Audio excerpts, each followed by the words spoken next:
Salli wa sallim alaik, salli wa sallim alaik Rasul.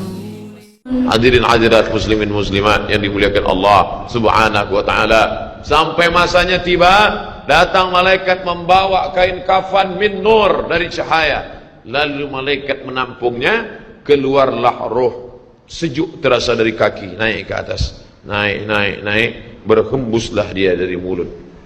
Wa nafakhtu fihi min ruhi, aku hembuskan, aku tiupkan. Dulu waktu masuknya ke tanah, ke daging itu ditiup, maka keluarnya pun juga keluar. Maka mata memandang, ruh keluar. Biji mata memandang, keluar biji mata. Makanya orang yang mati itu matanya terbuka. Makanya yang pertama kita lakukan menengok orang mati adalah memejamkan mata. Allahumma ighfir li abdus samad warfa' darajatahu ma'al ghabirin, inna lillahi wa inna ilaihi raji'un.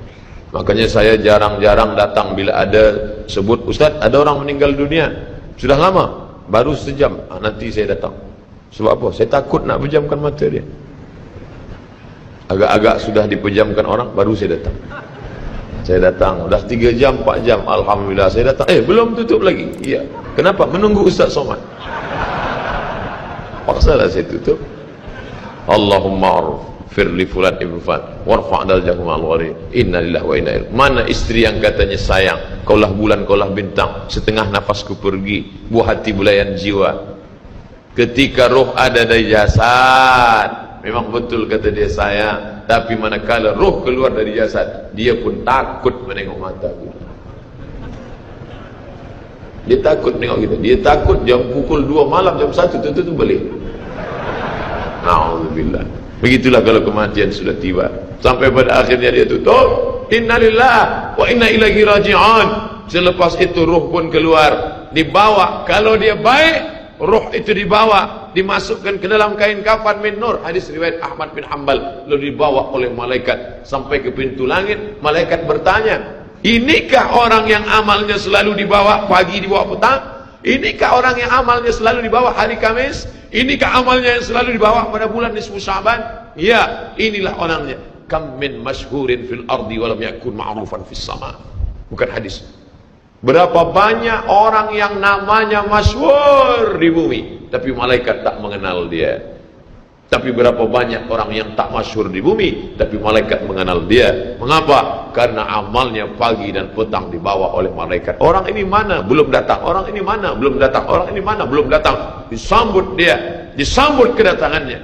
Masya Allah, tabarakallah. Mudah-mudahan kita termasuk orang yang disambut oleh malaikat karena amal soleh kita. Maka bila saya datang di suatu majlis, malam tadi datang di Shah Alam, orang menyambut ramai. Malam ini datang ke Masjid Muaz bin Jabal, ramai. Esok malam di Terengganu datang, tak tahu entah ramai entah tidak. Ramai. Dalam hati, hai Abdul Somad, apakah malaikat akan menyambut engkau nanti juga dalam keadaan ramai? Kalau engkau ikhlas, iya. Tapi kalau tidak ikhlas, na'udzubillah.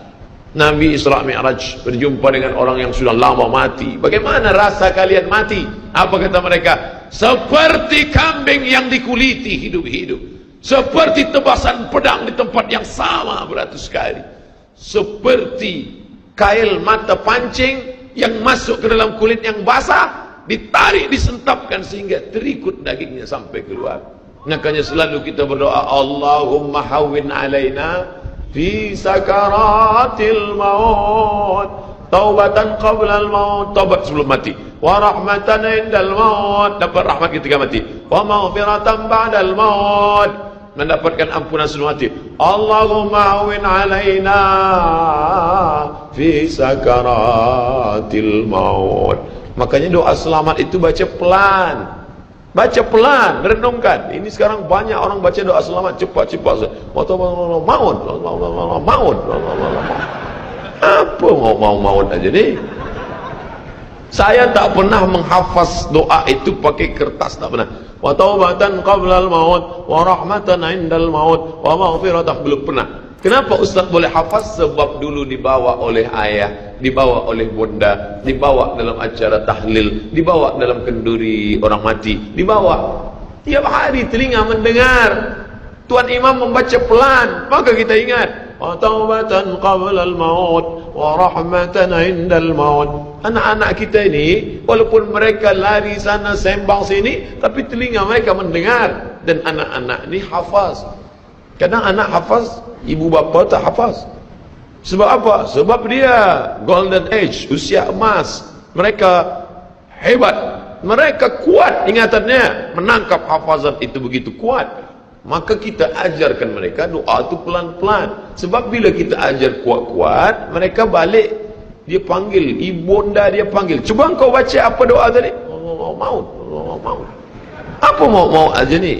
Sebab di Iraq banyak orang mati, sebab di Suriah banyak orang mati, di Palestin banyak orang mati, di Rohingya banyak orang mati. Padahal maknanya amat sangat dalam. Allahumma hawwin alaina, ringankan kami fi sakaratil maut. Tidak ada gunanya amal banyak kalau tidak selamat dalam sakaratul maut. Makanya kita selalu minta kepada Allah, Allahumma khtim lana bi husnil khatimah wa la takhtim alaina bi su'il khatimah. Allahumma ja'al akhir kalamina, jadikan akhir kalam kami inda tihai ajalina, ketika ajal kami sampai, jadikan akhir kalam kami yang terakhir keluar dari mulut kami qaula la ilaha illallah Muhammadur Rasulullah. Allah biasa orang takbir ini nak pergi perang, menghadapi sakaratul maut penting juga takbir. Sebab di situ banyak segala macam godaan-godaan. Datang syaitan membawa air, katanya menjelang sakaratul maut itu haus, panas, haus, maka datang syaitan membawa air. Engkau sebut nama aku bagi air. Mau? Kata dia. Mau? Engkau mau? Sebut nama aku. Tapi bila iman kita kuat, maka dia tidak akan mampu untuk menggoda kita. Sampai kapan syaitan tak pernah berputus asa? Sampai bila? La atiyannahum min baini aydihim, aku datang dari hadapan, wa min khalfihim, aku datang dari belakang, wa an aymanihim, aku datang dari kanan, wa an syama'ilihim, aku datang dari kiri. Datang dia, datang dari hadapan, datang dari belakang, datang dari kanan, datang dari kiri. Oleh sebab itu yang banyak tuan-tuan yang ada berada di sini, tolong berzikir semua. Subhanallah, subhanallah, subhanallah. Kenapa? Dengan zikir itu maka larilah jin-jin setan yang ingin mengganggu. La'uhwiyannahum, aku akan goda mereka, aku akan sesatkan mereka. Berapa lama? Madamat arwahuhum fi ajsadihim, selama ruh ada dalam jasad, aku tak akan pernah berhenti sampai akhir keluar jasadnya dalam keadaan mati, tidak menyebut Allah Subhanahu wa taala. Itulah punca mereka. Makanya kita selalu berzikir. Esok pagi terjaga dari tidur automatically, kerana kita sudah programkan di kepala kita, manakala terbuka, alhamdulillahilladzi ahyana ba'da ma amatana wa ilaihi nusyur. Selapar-laparnya orang beriman, manakala dia tengok makanan, terus saja dia ingat Allah. Allahumma barik lana fi ma razaqtana wa qina azabannar. Tapi ada setengah umat Islam, bila dah kenyang saja baru ingat Allah. Alhamdulillah. Bila tak kenyang tak ada ingat Allah SWT. Na'udzubillah. Oleh sebab itu maka inilah hidup yang singkat ini. Bila pernah kita bersedekah, itulah yang akan menolong. Laula aghartani ila ajalin qarib, kalau engkau beri aku umur panjang ya Allah, apa yang akan kulakukan? Fa as-sadaqah, aku akan bersedekah, wa akum minas salihin, aku ingin beramal saleh. Malam ini tajuknya Masya Allah, ini tazkirah terakhir, ini tazkirah akhir, last, dan tajuknya pun akhir pula. Mudah-mudahan ini tazkirah terakhir, tapi bukan terakhir bagi saya. Andai mati, tidak masalah. Allahumma ja'al hayata ziyadatan li fi kulli khair. Kalau engkau takdirkan aku besok masih hidup ya Allah, jadikan hidupku itu ziyadatan li, sebagai amal tambahan. Kalau mati malam ini, Allahumma ja'alil mauta rahatan lana min kulli syarr. Kalau aku mati, maka kematian ini berhenti berbuat dosa. Orang beriman tak pernah sedih. Kalau dia mati, berhenti buat dosa. Kalau bertambah pahala. Andai Abdul Somad esok pagi masih hidup, bertambah pahala, dia akan tazkirah, dia akan bagi pelajaran. Andai Abdul Somad mati malam ini, alhamdulillah, berhenti melihat dosa. Dosa apa? Masuk airport, dosa. Masuk ke plane pesawat terbang, dosa. Dosa apa? Dosa mata. takkan tak kita tengok. Mata terbuka, takkan kita tutup. Maka orang beriman sentiasa menjaga dirinya. Tak pernah dia berkeluh kesah, tak pernah dia mencaci maki. Kenapa aku matikan aku ya Allah? Kenapa umurku pendek ya Allah? Ridha kepada Allah. Itu yang selalu kita katakan, raditu billah rabba wa bil islami dina wa bi Muhammadin nabiyyan wa rasula. Aku ridha. Ada yang lebih hebat daripada haji mabrur, ada yang lebih hebat daripada jihad fisabilillah, ada yang lebih hebat daripada zikir dan baca Quran. Apa dia? Ridha bi qada'illah. Ridha menerima keputusan Allah. Makanya banyak lelaki yang ridha manakala meninggal istrinya, datang orang, apa tuan tak menangis? Aku ridha menerima ini. Memang dah lama aku tunggu-tunggu. Oh, ini bukan ridha, ini memang penyakit. Oleh sebab itu maka makna ridha adalah tak berkeluh kesah. Setelah orang masuk ke dalam surga, mendapatkan kenikmatan surga, Allah bertanya, "Madza turidun?" Hai penghuni surga, apa lagi yang kalian inginkan? Apa kata penghuni surga? Ridhaka. Tapi kau sudah masuk surga, ada yang belum kami dapat. Apa dia? Ridhamu. Yang mendapatkan ridha Allah hanya orang yang ridha menerima keputusan Allah Subhanahu wa taala.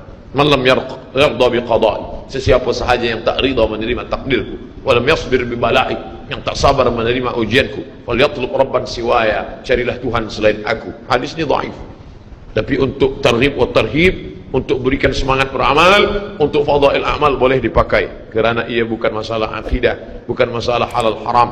Jangan permasalahkan masalah. Bila kita sudah beramal, sudah baik, tak usah berkelahi masalah khilafiyah, masalah kecil-kecil, masalah sepele, masalah remeh-temeh. Kerana ini hanya akan merosakkan hati kita sahaja. Berapa banyak hati rosak disebabkan masalah-masalah. Assalamualaikum warahmatullahi, Assalamualaikum warahmatullahi.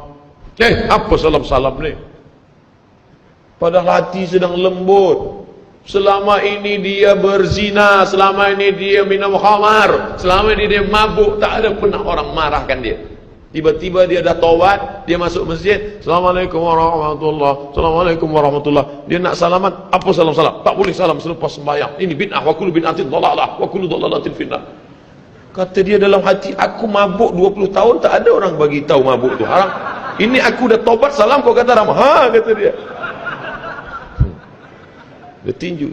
Bila sebelum sembahyang tadi belum ada bersalaman, selepas sembahyang baru bersalaman, hukumnya sunnah, mustahab, dianjurkan, disukai, kata Imam Nawawi.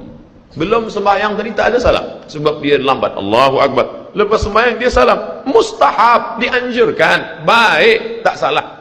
Bila sebelum sembahyang tadi sudah bersalaman, salam haji, salam datuk, salam tuan, masuk ke masjid, selepas sembahyang dia salam balik, mubah, tak jadi masalah.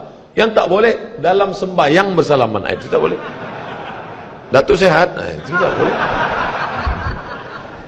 Oleh sebab itu mari kita jaga hati kita yang dah baik, yang dah elok ni, jangan dirosakkan hanya kerana masalah-masalah kecil, masalah-masalah khilafiyah. Melunakkan hati.